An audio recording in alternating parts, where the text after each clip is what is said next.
नमस्कार दोस्तों, आपका एक बार फिर से मेरी YouTube चैनल पीडी फिजिक्स दीवाना क्लासेस में बहुत बहुत स्वागत है। दोस्तों, जो आज की वीडियो है बहुत ज़्यादा एसेंशियल रोल प्ले करने वाली है। अगर आप देखने आए हैं कोई भी कॉम्पिटेटिव एग्जाम के पर्सपेक्टिव में और प्लस में आप एनुअल एग्जाम के पर्सपेक्टिव में देखने आए हैं तो भी, क्योंकि मैंने इससे पहले आपको इंट्रोडक्शन फर्स्ट कराया था। इंट्रोडक्शन फर्स्ट में मैंने आपको बता दिया था, क्या बताया था? इंट्रोडक्शन फर्स्ट में मैंने आपको हर चीज़ जो बेसिक और फाउंडेशन होता है और जो कॉन्सेप्ट पहले पकड़ाता है वो पकड़ाया था, क्योंकि जो ऑर्गेनिक केमिस्ट्री होती है वो हमें 10th में एकदम से देखने को मिल जाती है। और 10th में मिलती है तो ज़्यादातर बच्चे क्या करते हैं कि उस चीज को पढ़ते नहीं कॉन्सेप्ट वाइज, उसे स्किप करते हैं उस चीजों को, या जो कार्बन कार्बन चेंज होती है, जो उसका रूट नेमिंग होता है, ठीक है, प्रीफिक्स जो होते हैं, जो सफिक्स होते हैं, सबको छोड़ देते हैं। उन सबको क्लियर कब करते हैं? वो 11th में आकर। 11th में भी उतना ढंग से नहीं पढ़ते। अगर आप कोई ऑर्गेनिक कंपाउंड का, अगर मैं साइक्लो कंपाउंड का नाम पूछूंगा तो कहीं ना कहीं वो गड़बड़ा जाएंगे। उन सबको देखते हुए एक सीक्वेंस वाइज मैं लेक्चर ला रहा हूँ। अगर ये सब लेक्चर देखोगे तो कहीं ना कहीं बढ़िया एग्जाम में परफॉर्म करके आओगे। तो सबसे पहले हम इस चीज को देखते हैं कि जो आज का जो सेकंड लेक्चर उसमें किस चीज के बारे में बात करेंगे। हम बात करेंगे होमोलोगस सीरीज के बारे में कि what is the homologous series और what do you mean by homologous series. और सेकंड है एल्कलाइल ग्रुप के बारे में बात करेंगे, जो कि रिलेट करता है एल्केन, एल्कीन और एल्काइन से, क्योंकि जो इसका जनरल फॉर्मूला है जीएफ है, ठीक है, वो किससे रिलेट करता है? इससे रिलेट करता है। किससे? एल्केन, एल्कीन और एल्काइन से। किसका? एल्कलाइल ग्रुप का। ओके। और उसके बाद हम ये पढ़ेंगे कि कार्बन में क्या ऐसी यूनिक कैरेक्टर है जिससे साइंटिस्टों ने उसे एक मतलब पूरा जो ऑर्गेनिक केमिस्ट्री है कार्बन के ही ऊपर बेस है। आप जानते हो कार्बन और हाइड्रोजन के ही ऊपर बेस है। क्यों? क्योंकि जब भी आप देखते हो, जैसे CH4 लिख दूं तो CH4 में जब भी कार्बन की फीलिंग होती है हाइड्रोजन की ही संग होती है। ठीक है, आप कहोगे भाई इसमें तो कुछ, हमने कभी फ्लोरीन भी देखा है, ब्रोमीन भी देखा है, तो ऐसा क्यों होता है? ये क्यों आ जाता है? फिर ये कुछ नहीं होता भाई, ये होता है फंक्शनल ग्रुप। और फंक्शनल ग्रुप की जहां तक बात है, जो नाइट्राइल फ्रैक्शन फंक्शनल ग्रुप है, चाहे हमारा कोई भी हो, एल्कोहल फ्रैक्शन, कीटोन हो, हाइड्राइड हो, हाइड्रोक्सी हो, ठीक है, उन सब की हम बात करेंगे। फ्लोरीन, ब्रोमो, क्लोरो, ये जो हमारा ये हेलोजन है, उन सब की बात करेंगे। लेकिन सबसे पहले हमें क्या देखना है कि पहले हम इन सबको क्लियर करें, जो फंडामेंटल चीज़ है, उसके बाद स्ट्रीम, उसके बाद कॉम्प्लेक्स सब्स्टिट्यूएंट, हर चीज़ की बात करेंगे। सबसे पहले ब्रांचेस, वो सारा चीज़ कवर होगा। लॉन्ग चेन क्या होता है, टूटोमेरिज्म क्या होता है, आइसोमेरिज्म, जो आइसोमेरिज्म, आइसोमर्स, ठीक है, same molecular formula but different structure, सबकी बात करेंगे। लेकिन सबसे पहले हम एक बात को देख लेते हैं, वो है एल्कलाइल सीरीज। एल्कलाइल सीरीज कह सकते हो या ग्रुप कह दो। एल्कलाइल ग्रुप की बात करते हैं। एल्कलाइल ग्रुप होता क्या है? What do you mean by alkyl group? Alkyl group का आप समझ लो कि जीएफ जनरल फॉर्मूला। जीएफ मतलब कुछ और मत समझा, जीएफ मतलब होता है जनरल फॉर्मूला। गर्लफ्रेंड बिल्कुल भी मत समझो, जनरल फॉर्मूला होता है जिसका होता है CnH2n+1 हो जाता है। समझे? CnH2n+1 होगा। अगर हम कंपेयर करें एल्केन, एल्कीन, एल्काइन से, तो उसमें क्या होता है? CnH2n+2 हो जाता है। और इसमें CnH2n, इसमें बस एल्केन और एल्कीन में CnH2n ही होता है, उसका डबल हो जाता है, N का डबल हो जाता है। और इसमें एल्काइन में क्या होता है? YN ही आता है एल्काइन। उसमें क्या हो जाता है? उसमें होता है CnH2n-2, उसमें 2 घटा देते हैं। लेकिन हम इधर पर क्या डिफरेंस पाते हैं? इधर +1 ही ऐड करते हैं। ये वाला बेसिक सा म्यूचुअल डिफरेंस है, ये याद रखो एल्कीन, एल्कीन और एल्काइन के बीच। ठीक है, एल्केन, एल्कीन और alkyne between, mutual difference between alkane, alkene, alkyne. ये ठीक है, ध्यान में रख लेना, मैं ज़्यादा बारी रिपीट नहीं करूंगा। अब एल्कलाइल ग्रुप की बात करते हैं। ठीक, अब एल्कलाइल ग्रुप में हम देख लेते हैं, जैसे मैंने मैथ के लिए आपको बताया था, meth, eth, pro, but, pent, hex, hept, oct, non, dec, undec, dodec, ये सब के बारे में बताया था मैंने कि ये क्या होता है, ये रूट नेमिंग है। तो इन सब के बारे में मैंने बताया। जैसे मैथ है, मैथ जब एक कार्बन हो, ठीक, एक कार्बन हो मैथ, 2 कार्बन हो मैथ एथ, ठीक, फिर 3 कार्बन हो प्रोप, फिर 4 कार्बन हो ब्यूट, फिर इधर प्रोप आ जाता है, इधर आ जाएगा फिर एथ, इधर आ जाएगा फिर पेंट, इधर आ जाए फिर हेक्स, फिर ऐसी हेप, ऑक, नॉन, डेक, अनडेक, ड्यूडेक, ऐसे आगे चले जाता है। 10 तक मैक्सिमम पूछता है। ठीक है, 10th तक कोई भी एग्जाम में हो। ठीक है, 11, 12 तो बहुत कम चांसेस है, अगर वो चांसेस भी है तो जेई के एग्जाम में चांसेस होते हैं। ठीक है, तो CnH2n+1 हो गया। ठीक है, अब हम बात करते हैं, कंपाउंड ले लेता हूँ इधर, तो इधर ले लेता हूँ मैं CH3, तो इसका क्या हो गया? ये मिथाइल ग्रुप हो गया, मिथाइल हो गया। ठीक है, अब C2, ये कितना होगा? C2H5 हो जाएगा। तो क्यों हुआ 5? समझो, CN हुआ, इधर 2 2 4 और 1 5 हुआ, तो ये क्या हो गया? इथाइल ग्रुप हो गया। अब प्रोपाइल का दे देते हैं 7, ये प्रोपाइल हो गया। ऐसे ही क्या होता है? Methyl, ethyl, propyl, butyl, pentyl, hexyl, heptyl, octyl, nonyl, decyl, undecyl, आगे तक चले जाता है, इन्फिनिटी तक भी जा सकता है। लेकिन आपको रूट नेमिंग तो याद होना चाहिए ना, मैथ है प्रोब, लेकिन उतना कोई ज़रूरी नहीं है। आप समझ लो, इन सब कॉन्सेप्ट को समझो। ठीक है, कोई रट्टा मारने वाली ज़रूरी नहीं है। ठीक है, मैं ऐसा कॉन्सेप्ट क्लियर कराऊंगा कि कोई रट्टा मारने की ज़रूरत ही नहीं भाई, रट्टा मारना ही भूल जाओगे। दूसरा बात है homologous series.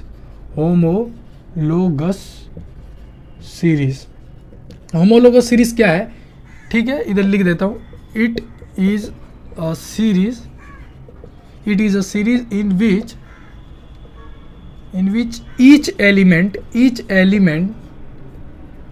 each element or member differ by CH2। मतलब इसका मतलब क्या है कि एक ऐसी सीरीज है जिसमें हर एक जो एलिमेंट होते हैं या मेंबर होते हैं वो CH2 से डिफर होते हैं। तो ये कहने का मतलब, जैसे मैं ले लूँ इधर, पहले हम क्या ले लेते हैं, वही ले लेते हैं, एल्केन ले लेते हैं, एल्केन सीरीज का ले लेते हैं, ठीक है, एल्केन सीरीज का ले लेते हैं। तो एल्केन सीरीज में हम ले लेते हैं इधर CH4 और C2H6, ठीक है। तो इसमें अगर हम डिफरेंस देखेंगे तो कितने का है, CH2 का डिफरेंस है, ओके। अगर हम C3H8 ले ले, अगर C4H10 ले ले तो कितने का डिफरेंस है, CH2 का डिफरेंस है। तो ये जो डिफरेंस है ना ये ऐसे होता है, ठीक है। ये सारे, ये नहीं कि एल्केन के लिए, एल्कीन के लिए भी यही डिफरेंस होता है, एल्काइन के लिए भी यही डिफरेंस होता है, फंक्शनल ग्रुप कोई ऐड हो जाए उसके लिए भी यही डिफरेंस होता है। तो ये वाली बेसिक चीज़ थी। तो ये तो भाई अब खत्म हुआ। अब हम बढ़ते हैं यूनिक कैरेक्टर ऑफ कार्बन के ऊपर। यूनिक कैरेक्टर ऑफ कार्बन, भाई यूनिक कैरेक्टर ऑफ कार्बन क्या है, आप समझो कार्बन क्या है।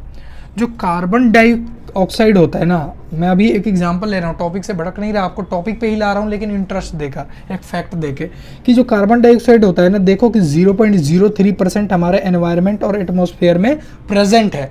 अगर हम कंपेयर करें ऑक्सीजन कितना प्रेजेंट है, तो ऑक्सीजन होता है 21% प्रेजेंट, और जो नाइट्रोजन है वो 78% प्रेजेंट है, और बाकी का 1% अदर गैसेज है।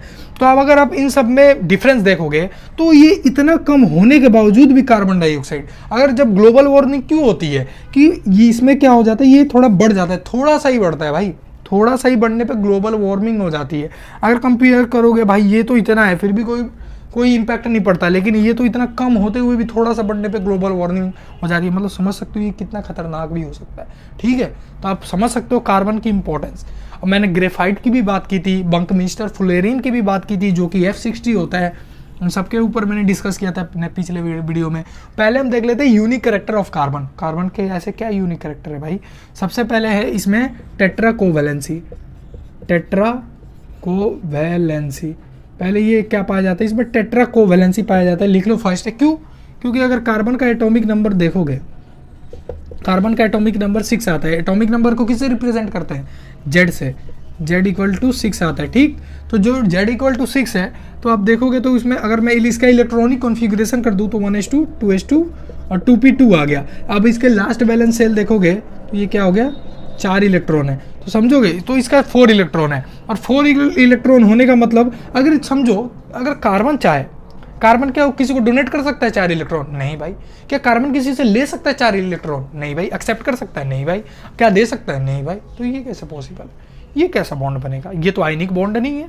हमने बॉन्ड पढ़े थे, आयनिक बॉन्ड, कोवलेंट बॉन्ड। ये आयनिक बॉन्ड नहीं है, तो कौन सा बॉन्ड है? कोवलेंट बॉन्ड है। कोवलेंट बॉन्ड क्यों है? क्योंकि आप समझ लो, जो आयनिक बॉन्ड होता है उसमें होता क्या है कि ट्रांसफर ऑफ इलेक्ट्रॉन होता है, इलेक्ट्रॉन का ट्रांसफर हो जाता है, वो दे दिया भाई, उसमें अब तेरा भाई कोई हकदार नहीं है।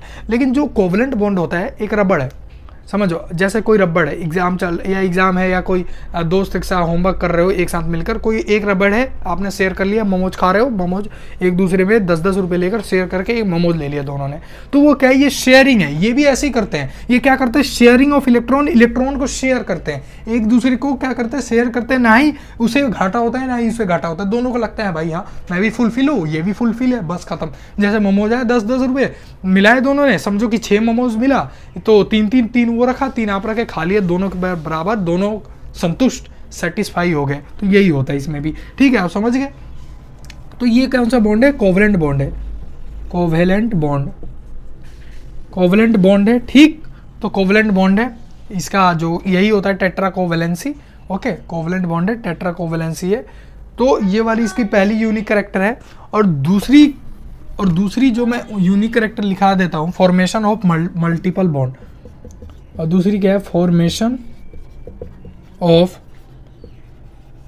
Multiple bond. मतलब ये क्या फॉर्म कर सकता है, मल्टीपल बॉन्ड को फॉर्म कर सकता है, मल्टीपल बॉन्ड। क्यों? क्योंकि सो लिख देता हूँ, इट